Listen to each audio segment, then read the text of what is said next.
pour vous montrer un petit peu la qualité et la précision des imprimantes résine, je vous ai fait 2 tirages sur la SparkMaker. Je vous donne aussi quelques astuces si vous commencez l'impression résine. Allez, on regarde ça tout de suite! La SparkMaker est une imprimante à résine UV qui fonctionne selon le procédé de la stéréolithographie, une impression couche par couche. Elle est plus que simple à utiliser et donne des impressions de haute résolution en résine blanche, transparente ou colorée. Voici une petite impression d'une bague motif serpent dont vous retrouverez le lien du fichier en description. Une fois l'impression terminée, il faut nettoyer un petit peu la pièce à l'alcool en la laissant tremper, puis il faut lui donner un dernier coup d'UV via une lampe ou en extérieur. Allez, on profite du soleil pour finir l'installation du tirage. Là, elle sera très bien, je vais l'oublier quelques minutes, le temps du déjeuner, c'est amplement suffisant. Voilà, c'est bien dur, je fais un second print coloré cette fois-ci et on se retrouve après. Voici une petite astuce pour éviter que la première couche de l'impression ne colle au film au fond du bac. Un petit peu de talc pour bébé, qu'on essuie et on est beau. Après, je fais un petit peu de nettoyage, le réglage de la machine et c'est parti. Pour la résine, il y en a de multiples et plein de couleurs. Perso, je prends simplement de la blanche parce que par la suite, je peux la teinter comme je veux avec des pigments. Ça, c'est ma seconde astuce. Pas besoin d'acheter tout un tas de bidons, une seule me suffit. La résine est versée dans la cuve et je lance l'impression.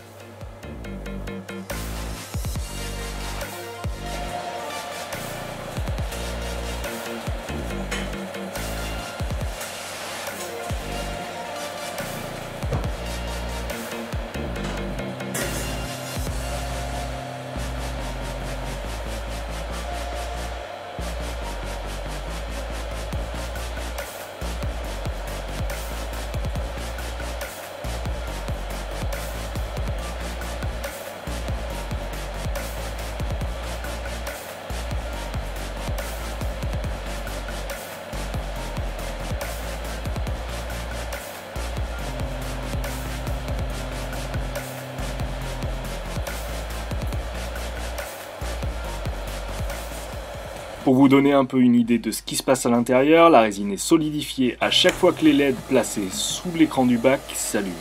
Et progressivement, strate par strate, le volume se construit. Voilà, donc j'ai mes 2 impressions, je vais retirer les supports, on peut voir déjà que c'est très précis. La qualité est là, ça on peut pas le nier. Avec une imprimante à filament, on n'aura pas tous ces détails, ça c'est plutôt propre. Et là c'est vraiment propre. Allez, on retire les supports.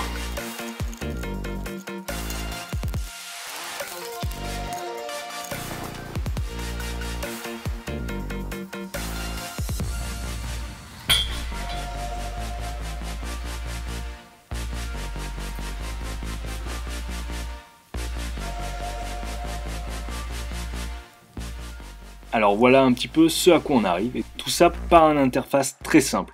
Voilà, SparkMaker a sa propre interface, très basique, avec, vous le voyez, différentes fonctions. On peut générer des supports comme sur une imprimante à filament, gérer ce support plus ou moins fin. C'est totalement le même système, il n'y a que la génération du modèle qui est différente et du format du fichier.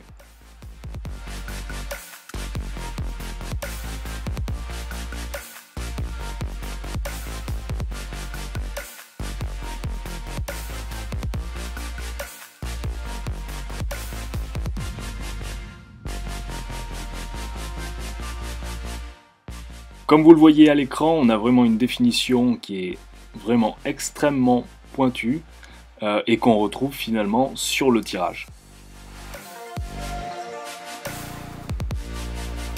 Bien sûr, après on va pouvoir poncer, peindre, chromer, faire ce qu'on veut avec. Il y a tout un tas de possibilités. Moi, je suis juste là pour vous stimuler, vous dire que c'est possible. Alors soyez créatifs, à vous de jouer.